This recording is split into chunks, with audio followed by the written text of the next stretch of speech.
Êxodo capítulo 3.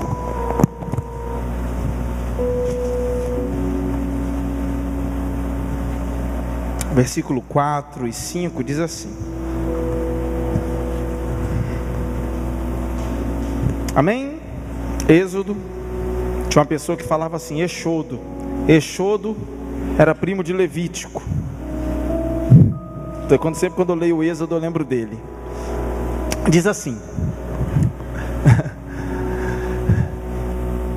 E vendo o Senhor que ele se virara para ver, chamou no meio da sarça e disse: Moisés, Moisés. Respondeu ele: Eis-me aqui.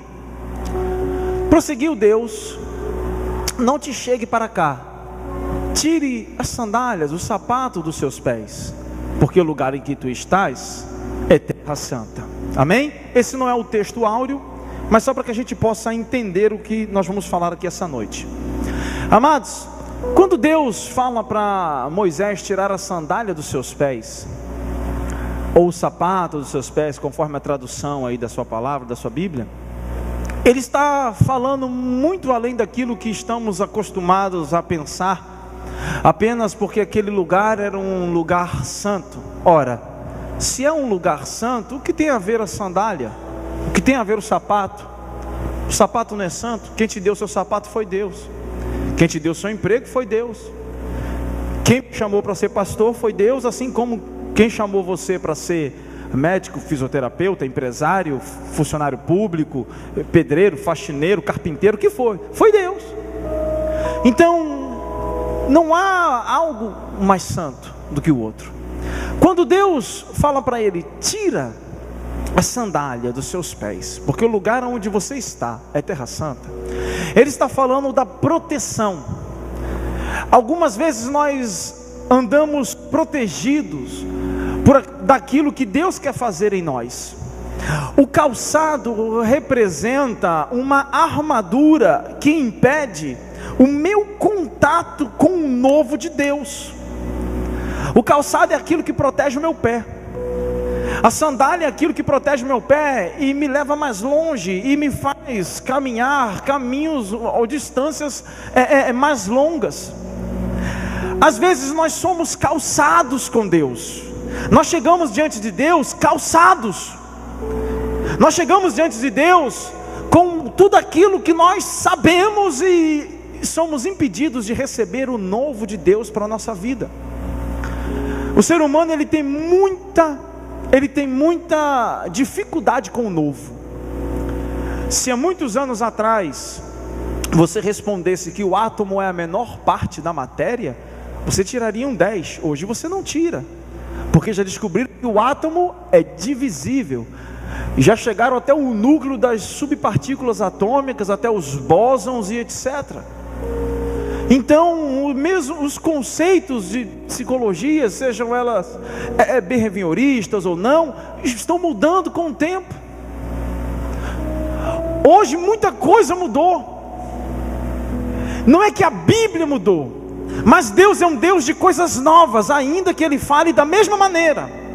Mas nós, às vezes, somos impedidos, porque chegamos diante dEle com sapato nos pés, com sandálias, calçados, e não queremos contato com aquilo que Deus tem para a gente, contato com aquilo que verdadeiramente Deus quer falar. Moisés estava diante da própria revelação.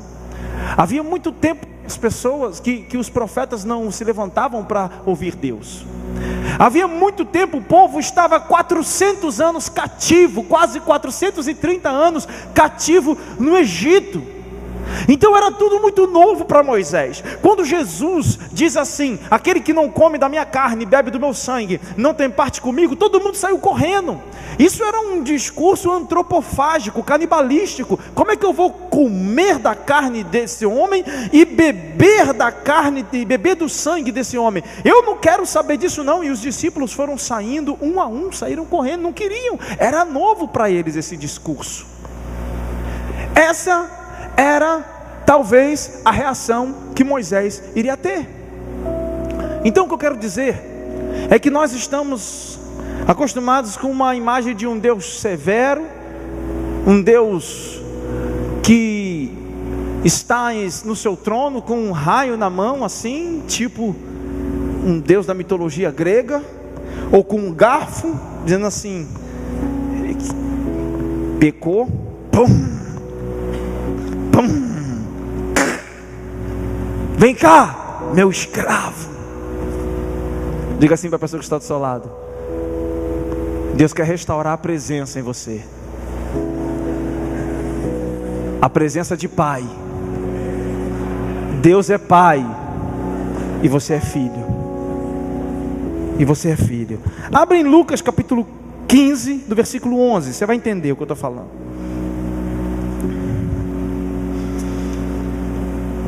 Lucas 15, 11.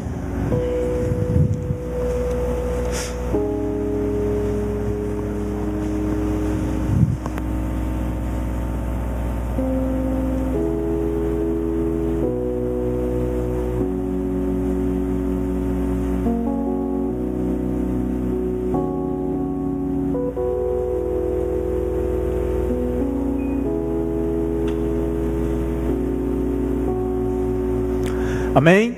Lucas capítulo 15, versículo 11. Diz assim a palavra do Senhor. Todos acharam? Vamos lá? Pode passar, Jade, por favor, porque não trouxe a Bíblia. O mais moço deles disse ao pai: Pai, dá-me a parte dos bens que me toca. Repartiu-lhes, pois, os seus haveres, os seus pertences, sua herança. Poucos dias depois, o filho mais moço, ajuntado tudo, partiu para um país distante e ali desperdiçou os seus bens, vivendo de maneira dissoluta. E havendo ele dissipado tudo, gastado tudo que tinha, houve naquela terra uma grande fome e começou a passar por necessidades. Então foi encontrar-se com os cidadãos daquele país, o qual o mandou para os seus campos para apacentar os porcos, e desejava encher os estômagos com as alfarrobas que os porcos comiam, e ninguém lhe dava nada. Caindo, porém, em si, disse: quantos empregados de meu pai têm abundância de pão, e eu aqui perecendo de fome? Levantar-me-ei, irei ter com meu pai, e dir-lhe-ei: Pai, pequei contra o céu e diante de ti. Já não sou digno de ser chamado teu filho. Trata-me como um dos teus empregados. Levantou-se, pois, e foi para o seu pai. Estando ele ainda longe, o seu pai o viu, encheu-se de compaixão e, correndo, lançou-se-lhe ao pescoço e o beijou. E disse-lhe o filho: Pai, pequei contra o céu e diante de ti, já não sou digno de ser chamado filho. Mas o pai disse aos seus servos: trazei depressa a melhor roupa e vesti ele, e pondo-lhe um anel no dedo, e ponha alparca nos pés. Trazei também o novilho cevado e o matai, comamos e regozijemo-nos, porque esse é meu filho, que estava morto e reviveu, tinha se perdido e foi achado. E começaram a regozijar-se. Ora, o filho mais velho estava no campo, e quando voltava, ao aproximar-se da casa, ouviu a música e as danças. E chegando um dos servos, perguntou: o que é aquilo? E respondeu-lhe este: chegou o teu irmão, e teu pai matou um bezerro cevado, porque o recebeu são e salvo. Tá bom, até aí. Amém? Amados, Lucas nos mostra um texto aonde um filho comete vários erros, aonde sai de si para viver o que ele não foi projetado para ser. Mas ele não deixou de ser filho. Ele não deixou de ter a sua identidade, de ter correndo nas suas veias o sangue de seu pai. Se eu pegar uma pepita ou um anel de mais de 10 milhões de dólares e pegar esse anel e jogar no fundo de um mangue, e deixar esse anel cair no fundo do mangue por muitos e muitos dias, e alguém souber que há um anel ali desse valor, daqui a pouco começará a aparecer os caçadores de tesouro. O anel está na lama, o anel está no mangue, o anel está sujo, o anel está envolto de lodo, o anel não brilha mais, mas ele não deixa de valer os seus 10 milhões de dólares. Às vezes, algum de nós nos sentimos sujos, porque erramos, ou porque não buscamos a Deus como antes, porque temos as nossas falhas, as nossas imperfeições. Um dia, eu vi uma pessoa dizer o seguinte: fulano é assim, assim, assim, mas jamais deixará de ser absoluta. É uma referência, uma artista que tem não sei o que absoluta. E eu falei: mal sabe ela que absoluta é só Deus, porque todo homem é relativo. Stefan, alguma coisa assim, absoluta, estava escrito num coisa, absoluta, Stefan, absoluta, alguma coisa. Todo homem, é alguma coisa assim, eu não sei o nome dessa menina. E absoluto é só Deus, não é, o homem é relativo. E esse capítulo de Lucas nos mostra a falta de consciência da identidade, mediante a presença de um Deus que é Deus, mas que Ele é Pai, porque o sonho dele, o projeto dele, foi enviar a Cristo para que fôssemos uma família de muitos filhos, e não uma aldeia de muitos escravos, não um reinado de muitos servos apenas. Eu não estou falando que você não vá servir a Deus, é lógico, mas que você sirva em amor como filho. Por quê? Porque para salário se dá, para empregado se dá salário, para empregado não se dá presente, para empregado se dá o 10º, se dá a paga, mas para filho se deixa a herança. Então você é filho, há uma herança para você. E o que aconteceu aqui, para que a gente possa entrar nisso e tentar restaurar essa presença hoje, por mais que você possa pensar, ou elocubrar, ou dizer o seguinte: eu já tenho certeza, para mim não tem jeito, a minha ansiedade me consome, um dia eu estou aqui, mas eu passo 4 dias mal, eu tento chegar perto de Deus e não consigo. Você é filho, não deixa de ser filho nunca, sempre será filho. Existe ex-filho? Alguém conhece ex-filho? Não existe ex-filho, não existe. O filho sai de casa e diz assim: o senhor não é mais meu pai, você não é mais minha mãe. Da boca para fora, faz o teste de DNA, o que vai dar? Filho de fulano de tal. Não existe ex-filho, não existe. Quando estamos fora de nós mesmos, nós cometemos muitos erros. Esse homem saiu de si, esse rapaz saiu de si. Ele estava fora dele mesmo. A Bíblia diz que ele saiu de si e começou a pensar: eu quero a minha parte da herança. E ele cometeu muitos erros. Às vezes eu vejo pessoas assim, inconsistentes. Um dia está na igreja, no outro dia não está. Um dia está com Deus, no outro dia não está. Um dia está bem, no outro dia não está. São inconsistentes. Um dia gostam de você, no outro dia te julgam. Um dia falam bem de você, no outro dia falam mal. Um dia não conseguem perdoar, no outro dia estão rindo. Um dia estão bem calmos, tranquilos, no outro dia tem que encher a cara de Rivotril, Lexotan, Diazepam e tudo mais. Há uma insustentável leveza nessa pessoa. Elas não conseguem ser por muito tempo aquilo que Deus projetou para elas serem. E elas acabam saindo de si. E quando você sai de si, você só faz besteira, você só comete coisa errada. E esse homem saiu de si, e a primeira coisa que ele fez foi pedir a herança de um pai vivo. Ele matou o pai em vida. O filho perdeu algumas coisas com essa atitude. E a primeira coisa que ele perde é a presença protetora do Pai.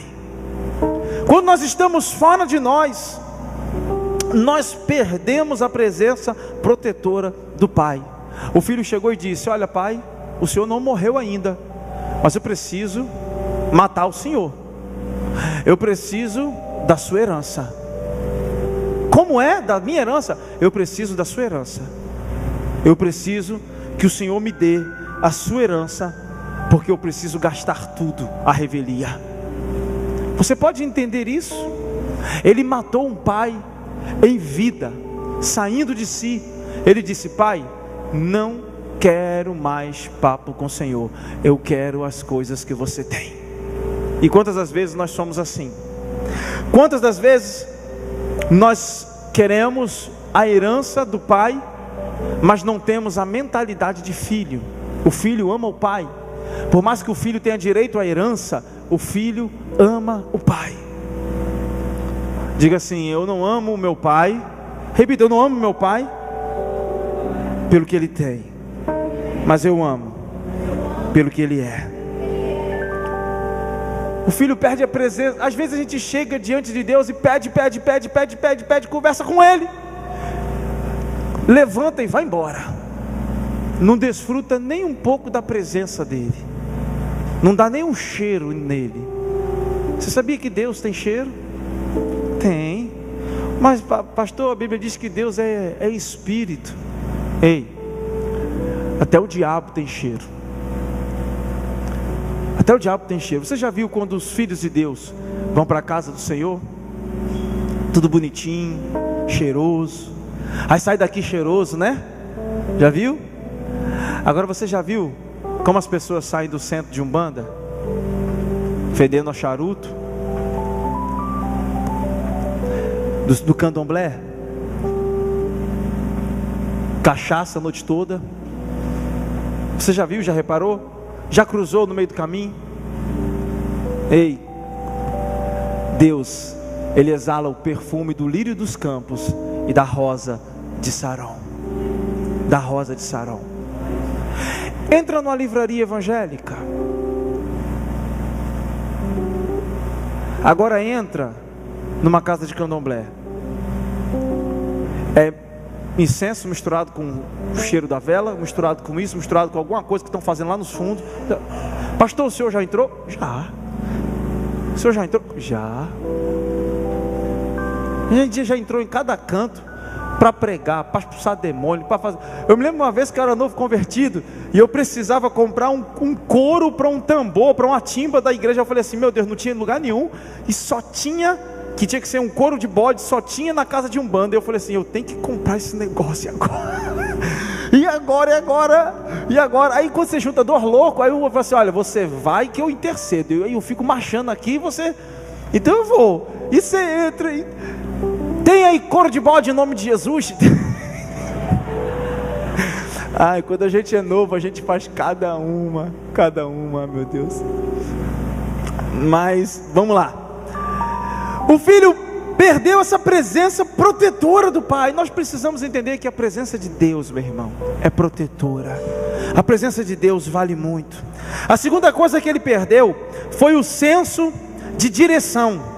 Ele foi para o lugar onde só havia consumo de bens, para o lugar da desgraça. Quando você resolve sair de si, ter uma imagem distorcida de Deus, você perde o senso de direção. Jesus Cristo, Ele é a sua bússola. Jesus Cristo, Ele é o seu caminho. Quando a pessoa sai de si, ela diz assim: não vou mais na igreja, pastor falou aquilo, não gostei. Você não está aqui para ouvir aquilo que você tem que gostar, você está aqui para ouvir aquilo que Deus quer falar com você. Ah, porque se for para ficar falando aquilo que você gosta aqui, meu irmão, eu vou fazer um coach, como o pastor Wellington pregou quarta-feira aqui, né? Ele fez o curso de coach, quarta-feira, e no final do curso, ele deu uma Bíblia para cada um, e tu não sabia que o senhor era crente, mas agora vocês vão saber. E disse o seguinte para a professora, aqui na Bíblia eu aprendi que o coach dos coaches, o maior coach, já ensinava tudo que vocês estão ensinando aqui, e está aqui, no meio do curso de coach. Entenda, amados, não é aquilo que você gosta, mas aquilo que você precisa melhorar. Só que Jesus era um coach que te confortava mas primeiro ele te confrontava. Aí a pessoa diz: eu não vou mais para a igreja. Aí o que vai? Vai para onde? Para as terras estrangeiras. Aí a primeira coisa que faz, quando a rebeldia entra no coração, é parar de dizimar e parar de ofertar. É o primeiro sinal. A pessoa já não oferta mais, eu não vou dar, poxa, eu não quero saber, não estou sabendo, eu não sei como é que é, eu vou. Aí começa a gastar lá fora. Olha o que aconteceu, ele pegou sua herança e gastou tudo lá fora, aonde o devorador. Você reparou que a desgraça só veio quando o dinheiro acabou? O devorador faz assim, enquanto ele tinha dinheiro, o lugar estava uma bênção, tudo na tranquilidade. O dinheiro acabou, a desgraça veio, eu teve que comer com os porcos, desejava comer com os porcos. Olha como é que o inimigo é sujo.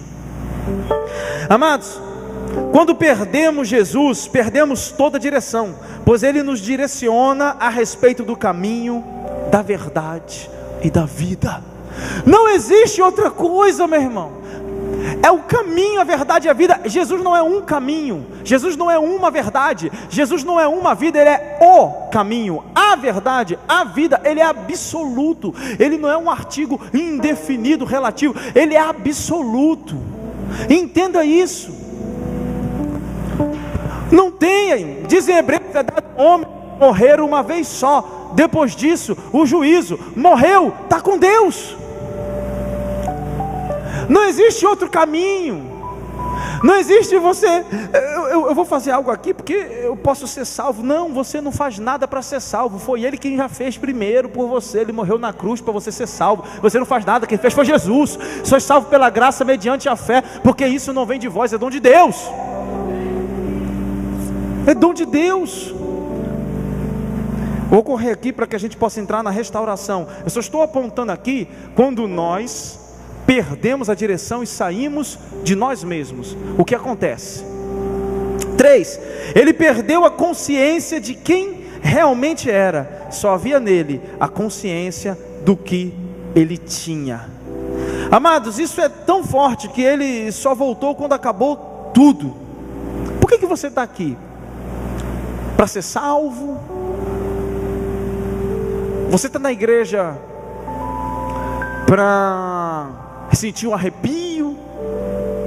Amados, a igreja, ela é não a organização, mas o organismo restaurador do ser.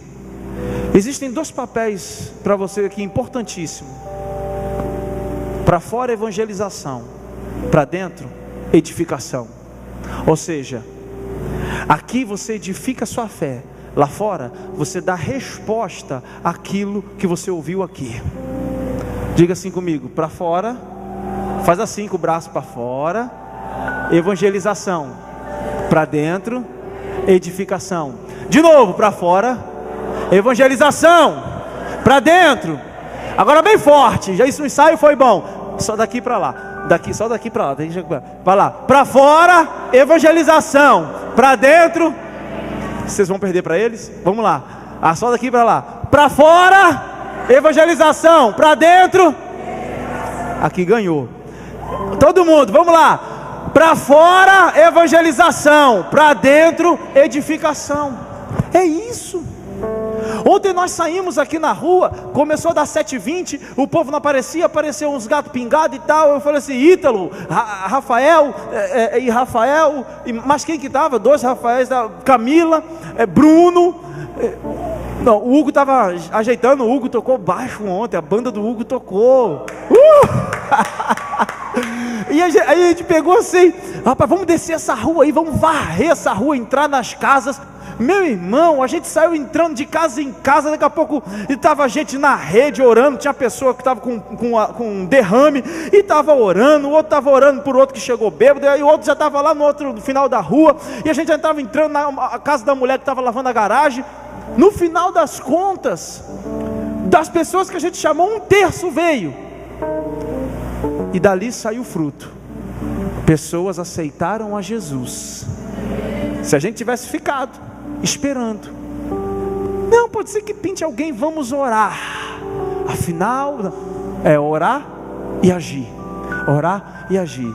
Agora eu pensei, Rafael, 15 minutos antes de começar o culto, a gente fez esse estrago no inferno. Imagine se a gente fica 3 dias aqui. Sabe o que acontece?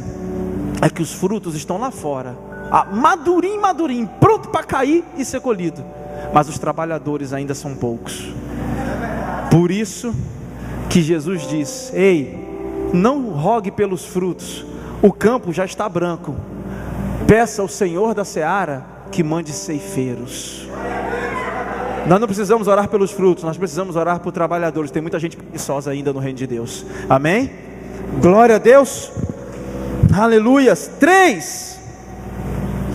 Ele perdeu a consciência de quem ele realmente era. Só havia nele a consciência do que ele tinha. Amém? Agora Deus quer restaurar, e eu quero entrar aqui nesses minutos que nos restam, para que a gente possa restaurar a presença de Deus em nossa nação. A gente tem que ter uma consciência, amém? Primeiro, de que nós somos igreja, nós somos a igreja, e nós precisamos entender quem nós somos em Deus, ou seja, quem a igreja é em Deus. Deus quer restaurar a presença dele em nossa nação. Deus quer restaurar a presença dele no Brasil. Deus não quer um povo que venha a colocar toda a esperança dele em políticos. Homens são falhos. Nós devemos honrar as autoridades. Romanos capítulo 13 nos diz isso. Hebreus também capítulo 13. Nós devemos honrar. Hebreus 13:7, Romanos 13:1. Nós devemos honrar as autoridades, nós devemos orar pelas autoridades, mas a nossa esperança, aquilo que nós temos como visceral, só pode ser colocado em Deus. Aonde você tem colocado a sua esperança, aí você tem se decepcionado. Não colocando em mim, não. Eu não vou levar ninguém para o céu, não. Só estou apontando o caminho. Não vou levar ninguém para o céu. Eu só vou apontar o caminho. Às vezes é no pastor, na pastora. Preste atenção. Nesse pai, como figura de Deus, o que ele faz? Ele diz: tragam a melhor roupa e vistam ele, coloquem um anel no seu dedo, calcem os seus pés e matem um novilho para celebrarmos o seu retorno. Estas foram a ordem do Pai. Entenda uma coisa, a primeira coisa para que a presença seja restaurada, para que você possa entender a sua identidade de filho, é que, número 1, pode botar, Jade, por favor. Todos os aparatos de vestimentas foram dados e colocados. O filho não fez nada, só retornou. O pai mandou que os servos colocassem tudo. Você viu a diferença? O servo vestindo o filho. Você é filho. O filho não fez nada. O filho só voltou para a casa do pai. O filho não diz: me dá aqui a roupa que eu coloco, me dá aqui o anel que eu coloco, me dá o sapato que eu coloco. Não! O pai disse: fica quieto, fica paradinho. Os meus servos vão colocar anel no seu dedo, vão colocar roupa, vão colocar sapato e vão mandar matar a novilha, porque o meu filho que havia se perdido voltou. A gente pensa que tem que fazer um monte de coisa. Nós pensamos que tem que ter toda uma liturgia, toda uma sistemática.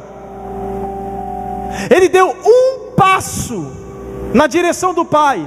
Olha quantas coisas o Pai fez na direção dele. Aprenda que todas as vezes que eu dou um passo na direção de Deus, Deus dá vários na minha direção. Pode botar esse aí, Jader, quem quiser anotar. Todas as vezes que eu dou um passo na direção de Deus, Ele dará muitos na minha direção. Entenda, todas as vezes que você dá um passo para Deus, Ele vai dar muitos. Basta você dar um passo. Mas a gente fica nessa sistemática. O que eu tenho que fazer? Eu tenho que orar 3 dias? Eu tenho que jejuar? Eu acho que eu tenho que ir em 7 cultos. Ei, para com isso. Isso não é feitiço, não. Feitiço que é assim. É na noite de sexta-feira, de lua cheia, não sei o que, faz a estrela apontada para lá e não sei o que e tal. Como é que o senhor sabe, pastor? Eu já ouvi tanto testemunho de ex-bruxo, de ex não sei o que a gente acaba aprendendo. Porque o diabo é assim. Tem que fazer assim. E se não fizer assim, dá errado. Se não fizer assim, dá errado. Ele não aceita. Aí com Deus, você ora tudo errado, do seu jeito, mas ora com sinceridade. Deus diz assim, ó, está tudo errado, mas é tão sincero, que eu vou usar, eu vou fazer, eu vou operar. Está errado, mas é tão sincero. Irmão Adelino foi meu diácono, hoje mora na glória. Quando aceitou Jesus, bêbado, abriu a porta do seu Del Rey, eu lembro até hoje. Abriu a porta do Del Rey, abriu a porta, aí diz assim, Jesus, entra aqui que eu quero falar com o senhor. Aí ele diz, irmão, eu ainda fechei o vidro e tranquei a porta, que é para Jesus não sair. Adelino era simplicidade.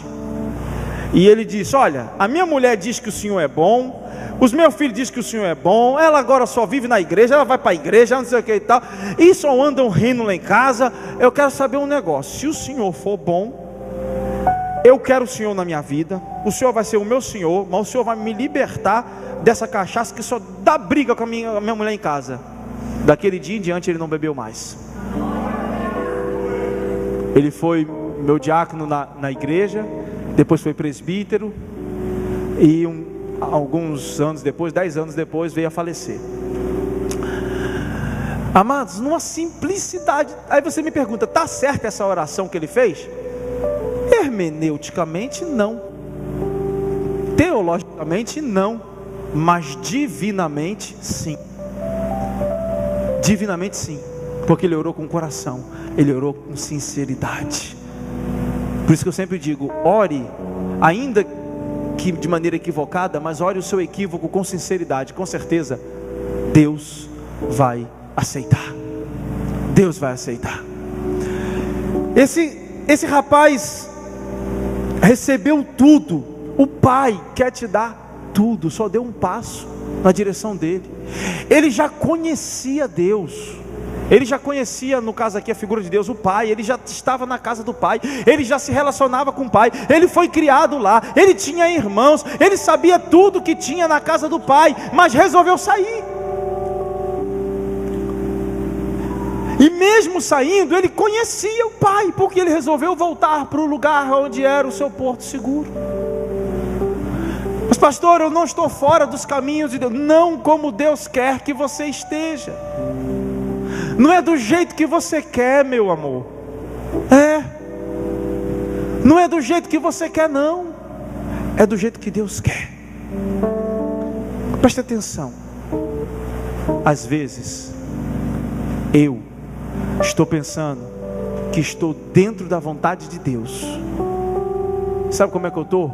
Muito longe, muito longe, muito longe, vivendo na religiosidade, calçando os meus sapatos ainda, calçando as minhas sandálias ainda, e estou diante de Deus, e Deus está dizendo, tira a sandália dos seus pés, e você ainda está com a sandália da religiosidade. Presta atenção, amadinha, amadinha, Deus quer algo mais profundo. Deus quer algo muito mais forte. Deus quer algo muito mais visceral. Às vezes a gente quer ficar vivendo na superficialidade, na superfície, no lugar raso, igual aquela pessoa que vai para o mar tomar banho de baldinho, enquanto Deus quer que você mergulhe no oceano. Segunda coisa, o que eu aprendo é que o desejo do Pai é mudar aquilo que você representa. As roupas mostram uma representação de quem você é. Preste atenção, um judeu não se vestia como um grego não se vestia como um romano não se vestia como um etíope. Quando ele diz, olha, bota nele, coloca nele as vestes, ele está falando, agora ele vai voltar a me representar, eu vou restaurar nele aquilo que ele perdeu. Quando você sai de si, você não perde somente as bênçãos, mas você perde a representação. Ainda que seja filho, você perde a representação. E ele diz, não, eu vou colocar nele vestes. Estava nu, despido da glória. Quando nós saímos de nós ficamos despidos da glória de Deus. Porque quando saímos de nós mesmos, saímos também de Deus, porque começamos a fazer coisas erradas, coisas que não agradam a Deus. E aí começamos a tomar um monte de decisão errada, começamos a xingar, a julgar, a não perdoar, a ficar com raiva, começamos a ter atitudes endemoniadas, demoníacas. Brigamos por qualquer coisa dentro de casa. Quando começa a brigar por qualquer coisa dentro de casa, para e ora. Diz assim: mulher, para, vamos orar. Marido, para, vamos orar. Porque o inimigo está querendo se andar aqui. É preciso cair em si novamente. A roupa representa o que você sempre continuou sendo. O filho estava louco, mas não era louco. Ele estava, mas não era. Noé ficou bêbado, mas não era um bêbado. Davi adulterou, mas não era adúltero. O filho estava fora de si, estava louco, mas não era louco. Quando você começa a querer errar o caminho, a palavra pecado é amartum. Daí vem a raiz do estudo de amartiologia no grego, que é o louco desvairado, é aquele que erra o caminho. Tem outra tradução no hebraico, que é o avon, que é para o pecado de iniquidade, aquele que insiste em ficar no erro e de maneira premeditada. Então, quando você cai nesse amartum, que você erra o alvo, ele diz o seguinte: está louco, está errando o alvo, mas é meu filho. Ele não é louco, apenas está. Segura na mão da pessoa que está ao seu lado. Sentado. Você está segurando na mão mais poderosa daqui da terra. Você é único. Ninguém é igual a você. Você foi criado.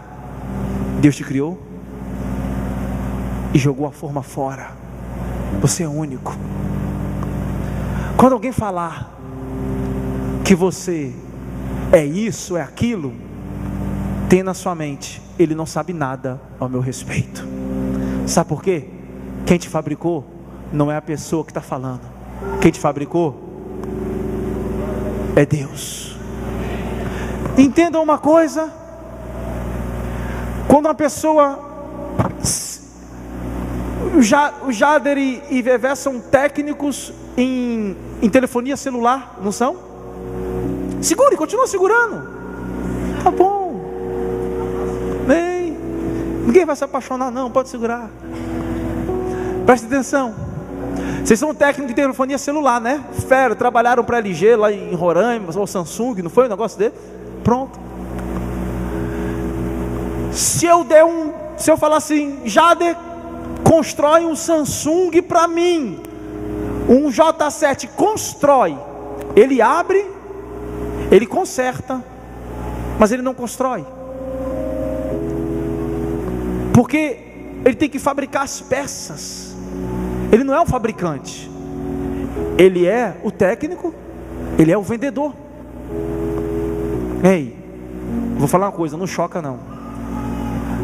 Nem a sua mãe e nem o seu pai sabe com total exatidão quem você é.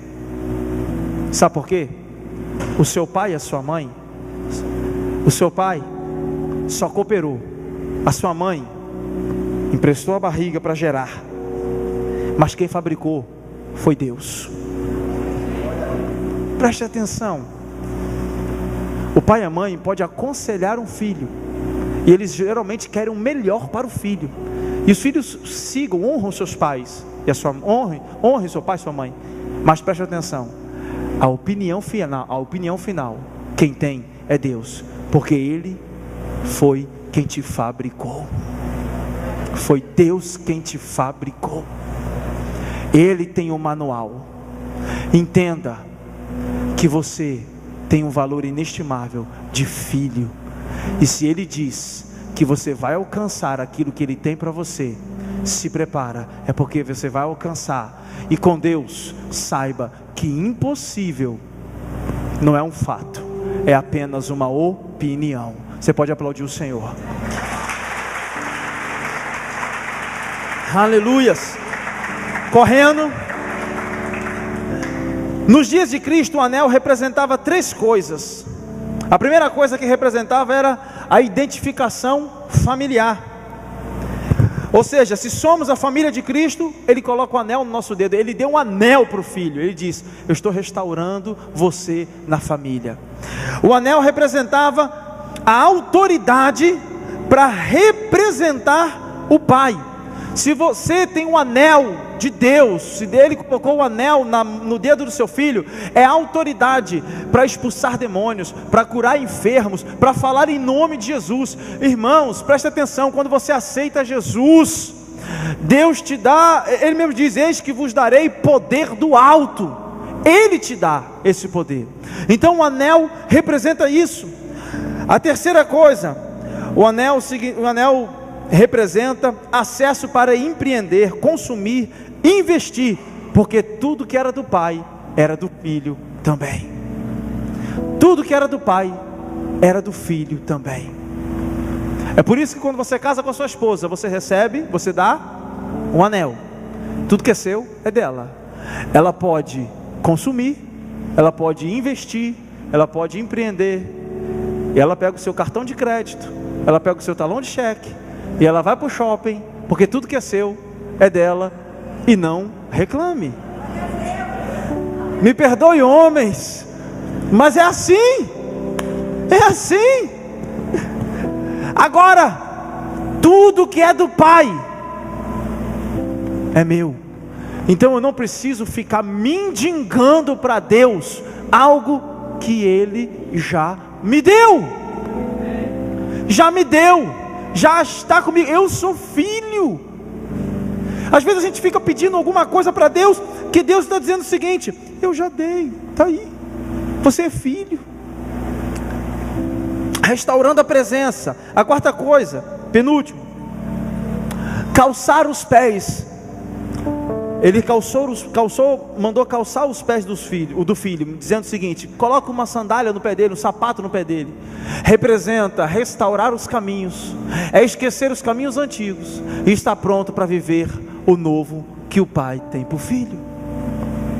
Sai da religiosidade, irmão. Sai Esses dias eu vi um negócio, o caminho antigo. É porque não sei o que, o caminho, desgraça, eu fui ver tudo errado. As coisas, uns textos fora de contexto, umas exegeses toda errada. Aí eu falei: tinha que ser esse caminho aí, o caminho antigo, porque Jesus Cristo já veio para fazer tudo novo. Ele diz: eis que eu faço nova todas as coisas. Aí o herege está lá dizendo: é o caminho antigo. Caminho antigo, meu irmão, é desgraça. O caminho é novo. Ele fez tudo novo na sua vida. Eis que todas as coisas se fizeram novas, meu irmão. Eis que tudo ficou para trás. Olha para aquilo que está diante de você, olha para o novo de Deus. 2018 está chegando e não pode ser igual a 2017. Renegue, meu irmão, não aceite viver igual o ano de 2017. Mas meu 2017 foi bom. O bom é inimigo do ótimo. Deus tem o melhor para você. Amém? O bom. Thomas Edison disse: mostra-me um homem 100% perfeito e eu te mostrarei um fracassado. Porque todo mundo que está 100% perfeito estagna, para. 100%, eu falei perfeito não, 100% satisfeito. Mostre-me um homem 100% satisfeito e eu te mostrarei um fracassado. Todo mundo que está 100% satisfeito estagnou, parou. Você não pode estar satisfeito não, meu irmão. Vamos ficar aqui em Cades Barneia, vamos ficar aqui nesse deserto, vamos ficar por aqui. Não, aqui tem palmeiras, aqui tem água. Ei, Deus não nos chamou para ficar aqui. Deus nos chamou para Canaã. E é para lá que eu vou. É para lá que eu vou. Amados, deixa Deus restaurar os seus caminhos. Entenda uma coisa, preste atenção aqui. Não queira se igualar ao diabo. Você é filho. Como assim, pastor? Porque servo, o diabo também é. Como assim, pastor? O diabo vai aonde Deus deixa ir. ele vai onde Deus manda ir. Ele para quando Deus diz para. Tudo que ele faz é pela permissão de Deus, ou porque Deus permitiu, ou porque Deus imperou que ele não fizesse. Sabe por quê? Porque até o diabo é servo de Deus. Então não queira ser igual ao diabo.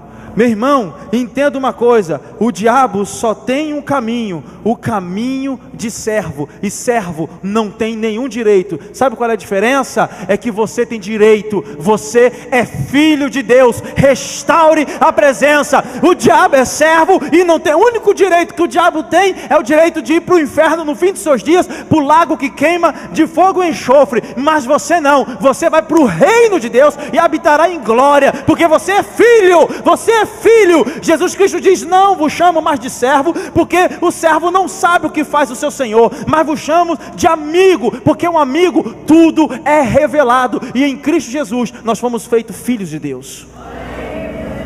Você é filho, então não se iguale ao diabo, porque servo o diabo também é. Não se iguale ao diabo.